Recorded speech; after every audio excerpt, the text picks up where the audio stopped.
Paper leak के खिलाफ गरजे कांग्रेसी, शिक्षा मंत्री के इस्तीफे की मांग। बरेली शहर के रोटरी भवन में आयोजित छात्रों की गूंज कार्यक्रम में पेपर लीक, शिक्षा व्यवस्था में कथित भ्रष्टाचार और छात्रों के भविष्य से जुड़े मुद्दों पर कांग्रेस और एनएसयूआई नेता एनएसयूआई के पूर्व राष्ट्रीय अध्यक्ष एवं पूर्व विधायक नदीम जावेद ने केंद्र सरकार के खिलाफ आवाज बुलंद की। कार्यक्रम में बड़ी संख्या में छात्र, युवा और कांग्रेस कार्यकर्ता शामिल हुए। कार्यक्रम के मुख्य अतिथि एनएसयूआई के पूर्व राष्ट्रीय अध्यक्ष एवं पूर्व विधायक नदीम जावेद रहे, जबकि अध्यक्षता उत्तर प्रदेश पश्चिम युवा कांग्रेस के प्रदेश अध्यक्ष पारस शुक्ला ने की। पारस शुक्ला ने कहा कि लगातार हो रहे पेपर लीक से करोड़ों युवाओं का भविष्य प्रभावित हो रहा है। उन्होंने कहा कि कांग्रेस नेता राहुल गांधी लगातार छात्रों की आवाज उठा रहे हैं और पार्टी इस मुद्दे पर अपना संघर्ष जारी रखेगी। उन्होंने केंद्रीय शिक्षा मंत्री धर्मेंद्र प्रधान से इस्तीफे की मांग दोहराते हुए कहा कि जब तक इस्तीफा नहीं होगा, आंदोलन जारी रहेगा। मुख्य अतिथि नदीम जावेद ने आरोप लगाया कि सरकार पेपर लीक, भ्रष्टाचार और लोकतांत्रिक मूल्यों की रक्षा करने में विफल रही है। उन्होंने कहा कि छात्रों पर हो रहे कथित दमन और शिक्षा व्यवस्था की चुनौतियां गंभीर चिंता का विषय हैं। कार्यक्रम के अंत में उपस्थित छात्र युवाओं ने पेपर लीक के विरोध में एकजुट होकर संघर्ष जारी रखने का संकल्प लिया। संचालन महेश पंडित ने किया। इस अवसर पर कांग्रेस के कई पदाधिकारी, जनप्रतिनिधि, एनएसयूआई कार्यकर्ता और सैकड़ों छात्र युवा मौजूद रहे। एसके आवाज बरेली से संवाददाता अमित मिश्रा। परीक्षा एनटीए एक एजेंसी है, नेशनल टेस्टिंग एजेंसी, 2017 में उसकी स्थापना हुई थी, उसने कराया और 3 मई को एग्जाम होता है और 7 मई को छात्रों ने ही ये बताया कि नीट की जो परीक्षा है, जो प्रश्न पत्र है, वो लीक कर दिए गए थे। उनके प्रश्न के जो जवाब थे और जो प्रश्न थे वो पहले ही लोगों तक पहुंच गए थे और उसके तार राजस्थान, केरला, महाराष्ट्र, दिल्ली, हरियाणा और अन्य राज्यों में भी मिले थे।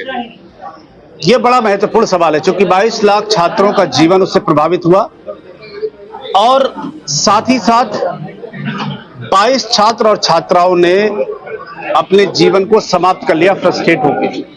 कई सारे परिवार, हजारों परिवार उससे प्रभावित भी हुए। इन सवालों को लेकर सबसे पहले कांग्रेस पार्टी ने जिम्मेदारी पूर्वक आवाज बुलंद की। हमारे नेता श्री राहुल गांधी जी ने सबसे पहले कोटा में छात्रों के साथ संवाद स्थापित किया और ये संकल्प लिया कि हम पूरी शिद्दत के साथ छात्रों की सवाल को जिम्मेदारी पूर्वक उठाने का काम करते रहेंगे। उसके पश्चात श्री राहुल गांधी जी ने देहरादून में भी एक बड़ा कार्यक्रम को संबोधित करने का काम किया जिसमें बड़ी संख्या में छात्र और छात्राएं सम्मिलित हुए। साथ ही साथ छात्रों का एक बड़ा आंदोलन जंतर मंतर पर चल रहा है। 2 दिन पहले तकरीबन 1 लाख छात्रों ने संसद की ओर मार्च करने का काम किया। केंद्र की मोदी सरकार के इशारे पर, शाह और तानाशाह के इशारे पर, यानी मोदी जी और अमित शाह जी के इशारे पर दिल्ली के पुलिस ने बेहद बर्बरतापूर्वक छात्रों और छात्राओं को बुरी तरह से पीटने का काम किया। 55 छात्र और छात्राएं बुरी तरह से घायल हैं और अस्पताल में एडमिट हैं।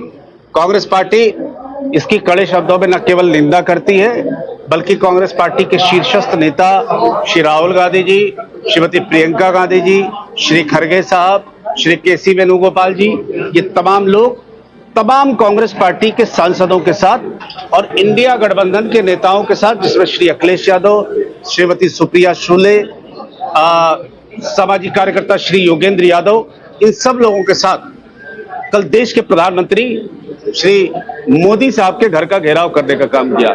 लेकिन उनके आंदोलन को कुचलने का काम जिस प्रकार से किया गया वो बेहद शर्मनाक है और बेहद दुखद है। जिस तरह से नेता प्रतिपक्ष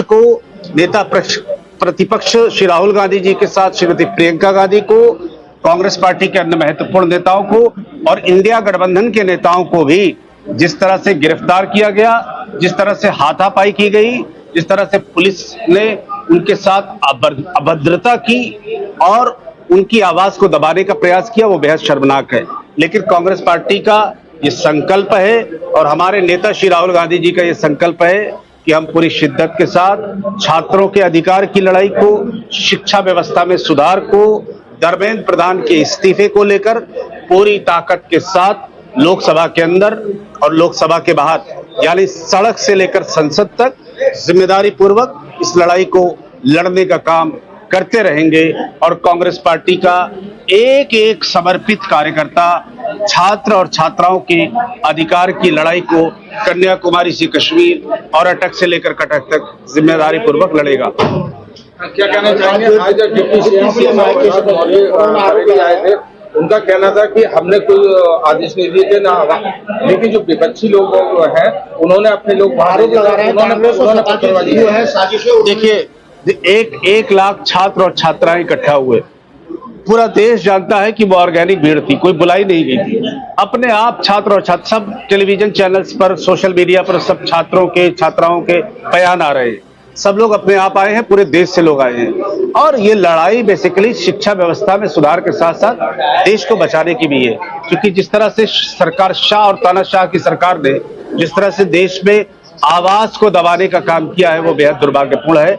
श्री केशव मौर्य जी ने जो बात कही है वो बहुत हल्की और छोटी बात है। वो जिस तरह से आरोप और प्रत्यारोप की राजनीति कर रहे हैं वो दुखद है। उसके बजाय अगर छात्रों के मूल सवालों पर निगाह रखते हुए उसके समाधान की दिशा में भारतीय जनता पार्टी काम करेगी तो वो उनके दल के लिए भी, उनके लिए भी और सबसे महत्वपूर्ण इस देश के लिए भी बेहतर होगा। इसलिए कांग्रेस पार्टी सवाल को जिम्मेदारी पूर्वक उठाती रहेगी। आंदोलन में पत्थर भी आए थे, उसमें आरोप लगा रहे हैं कि साजिश थी, इसलिए वहां देखिए, ये भारतीय जनता पार्टी की सरकारों का कैरेक्टर है। जिस तरह से इन्होंने किसान आंदोलन को दबाने का प्रयास किया, इन्होंने जवाहरलाल नेहरू यूनिवर्सिटी के छात्र आंदोलनों को दबाने का प्रयास किया, फिर उसके बाद CNRC का इतना बड़ा प्रोटेस्ट पूरे देश में हुआ, उसके लोगों को दबाने का प्रयास किया। ये इनकी एक काम करने की, वो अमित शाह जी क्या कहते हैं कि एक वर्ड यूज करते हैं ना कि जो प्रोसेस है, तरीका है काम करने का, एक वर्ड यूज करते हैं वो, और मैं मिस कर रहा हूँ। क्रोनोलॉजी समझिए, क्रोनोलॉजी। अमित शाह जी की एक क्रोनोलॉजी है कि जहां पर कोई आंदोलन है वहां पहले से कुछ पत्थर पहुंच जाए और बाद में कह दिया जाए कि ये पत्थरबाज है। मैं समझता हूं कि ऐसे छात्र और छात्राएं जिनकी जिंदगी भी अभी ठीक तरह से नहीं शुरू हुई है और अपनी जिंदगी के ख्वाब को लेकर वो संघर्ष कर रहे हैं, उन पर इस तरह से सवाल उठाना उनकी भावनाओं के साथ और देश की जनता की भावनाओं के साथ खेलना है। महिलाओं लड़कियों के साथ अभद्रता की गई है और पूरी तरह से पुलिस ने पीटा है, उसको क्या कहते हैं? बहुत दुखद है। और ऐसे पुलिसकर्मी जिन्होंने की महिलाओं के साथ बदतमीजी की, उनके साथ लाठी डंडे से पेश है।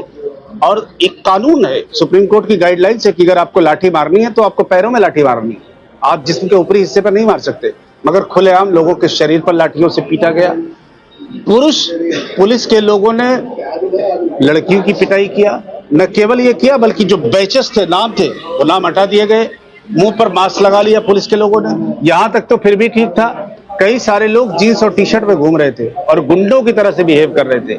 तो दिल्ली पुलिस अमित शाह के इशारे पर दिल्ली पुलिस की तरह से नहीं बल्कि जैसे गली के गुंडे होते हैं वैसे बिहेव कर रही थी और लोगों को पीट रही थी। इससे ज्यादा दुखद क्या हो सकता है?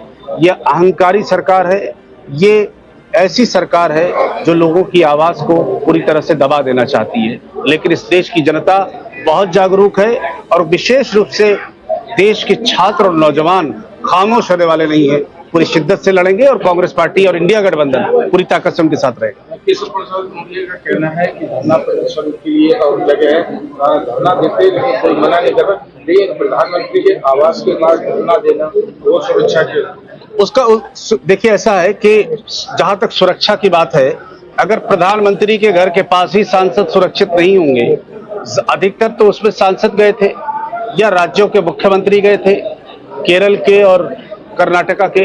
तो अगर प्रधानमंत्री के घर के पास भी देश के सांसद लोकसभा के और राज्यसभा के सुरक्षित नहीं है तो कहां सुरक्षित रहेंगे? ये मेरा सवाल ये है। दूसरा मेरा सवाल है कि श्री राहुल गांधी जी ने और कांग्रेस पार्टी ने लोकसभा के स्पीकर से कहा कि हम नीट के इश्यू पर पार्लियामेंट में चर्चा चाहते हैं, तो उन्होंने कहा कि हम सरकार से पूछकर बताएंगे कि हम चर्चा करा पाएंगे या नहीं करा पाएंगे।